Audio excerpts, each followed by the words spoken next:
il a marqué son passage dans cette région. Le maire de la ville l'a rappelé tout à l'heure, chargé d'histoire, mais sur tous les plans. Depuis 2019, date de sa nomination à la tête de la région de Thiès, il s'est acquitté convenablement des missions qui lui étaient assignées. Il a coordonné avec brio le suivi et la mise en œuvre des projets et programmes de l'État dans cette région, qui jouent un rôle important pour le développement de notre pays. C'est pourquoi, en présence de ses collaborateurs, partenaires et des populations de Thiès, je lui adresse mes vives félicitations et lui souhaite beaucoup de réussite dans ses nouvelles fonctions dans la portion centrale de l'administration. Monsieur le gouverneur, le chantier que vous laissez derrière vous sera entre les mains d'un fonctionnaire expérimenté.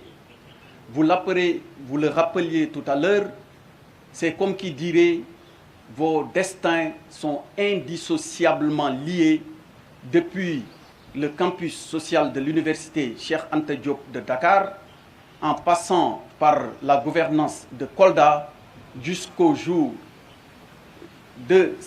jusqu'à ce 5 juillet où tout Thiès est témoin du passage de témoin ou du passage plus exactement de flambeau entre les deux fonctionnaires émérites que vous êtes. Je disais donc que vous laissez un chantier derrière vous, mais il sera entre les mains d'un homme expérimenté. En effet, M. Alioune Badara Mbengue, gouverneur entrant, est un homme du sérail, administrateur civil de classe exceptionnelle, chevalier de l'ordre du mérite et chevalier de l'ordre national du Lion. Il bénéficie d'un riche parcours académique et professionnel. Il a également une riche trajectoire académique et administrative. Et pour rappel, il a successivement fréquenté la faculté des sciences, puis celle des sciences juridiques et économiques, où il a obtenu une maîtrise en sciences économiques, option gestion des entreprises en 1992, avant d'entrer à l'École nationale d'administration, où il sortit avec son brevet en administration générale, c'était en 1997. Il a occupé différentes fonctions dans l'administration territoriale et centrale, notamment adjoint au gouverneur de la région de Kolda, chargé du développement, ensuite des affaires administratives de 1998 à 2001, adjoint au gouverneur de la région de Tambacounda, chargé des affaires administratives de 2001 à 2002, président de la délégation spéciale du Conseil régional de Tamba, cumulativement avec ses fonctions d'adjoint au gouverneur de cette région pendant la même période.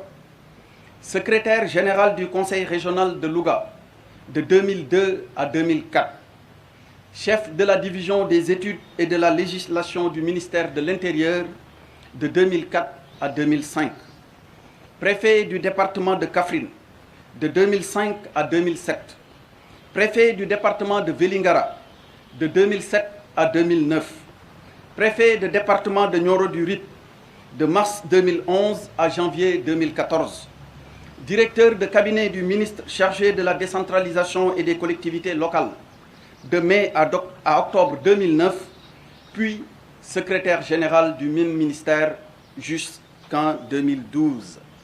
Après un retour au ministère de l'Intérieur, il est nommé préfet du département de Foundiougne en 2014. Ensuite, gouverneur de la région de Louga jusqu'en 2016. Gouverneur, enfin, de la région de Kaolack depuis 2019. Fonctionnaire compétent et courtois, il reste aussi un bon manager.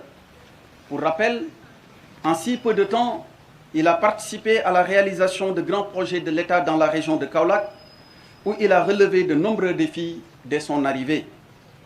Depuis son installation en 2019 dans une région Carrefour, il a contribué de manière significative au développement des activités de l'État, confirmant ainsi la justesse du choix du chef de l'État en sa personne. C'est, Monsieur le Gouverneur, cette même attente que le chef de l'État place en vous nommant à la tête de la région de Thiès, qui enregistre depuis ces dernières années, et le gouverneur Mohamedou Moustapha Ndaw l'a rappelé, un développement humain et économique important. Celle-ci s'illustre par un tissu industriel de plus en plus dense, porteur de développement. Je vous exhorte, par conséquent, à garder intact le cap dans la conduite des affaires de cette région. Monsieur le gouverneur, comme vous le savez, vous êtes dépositaire des pouvoirs régaliens de l'État dans votre circonscription, tel que prévu par un texte que vous connaissez tous par cœur. C'est le décret 72-636 du 29 mai 1972 relatif aux attributions des chefs de circonscription administrative et des chefs de village. À ce titre, les chefs de circonscription administrative sont les délégués du président de la République et représentants de chacun des membres du gouvernement. Vous avez en charge de veiller à l'exécution des lois et des règlements, de répercuter sur les échelons secondaires les directives et instructions reçues de Monsieur le Président de la République et des membres du gouvernement, car vous êtes les courroies de transmission entre l'administration centrale et celle territoriale. À cet égard, vous coordonnez et assurez le suivi de l'évaluation de l'action des préfets de département, des chefs de services régionaux, des représentants régionaux des établissements publics, mais aussi des sociétés nationales et des agences ou structures similaires. Ce travail sans relâche de tous les jours devra se faire avec rigueur, mais aussi souplesse, afin de créer l'équilibre nécessaire à l'efficacité de l'action publique. Ainsi, de nombreux défis vous attendent, tant sur le plan sécuritaire, économique, social et environnemental. Le développement fulgurant de cette région, comme le rappelait tantôt, je l'ai dit, Monsieur le gouverneur sortant Mohamedou Moustapha Ndaw, comme pratiquement dans toutes les autres régions du Sénégal, est marqué, et cela va de pair, par l'apparition de nouvelles formes de délinquance. C'est sous ce rapport que je vous appelle à mobiliser les efforts nécessaires, en particulier ceux des forces de défense et de sécurité, pour la sécurisation des personnes et de leurs biens. Je vous engage aussi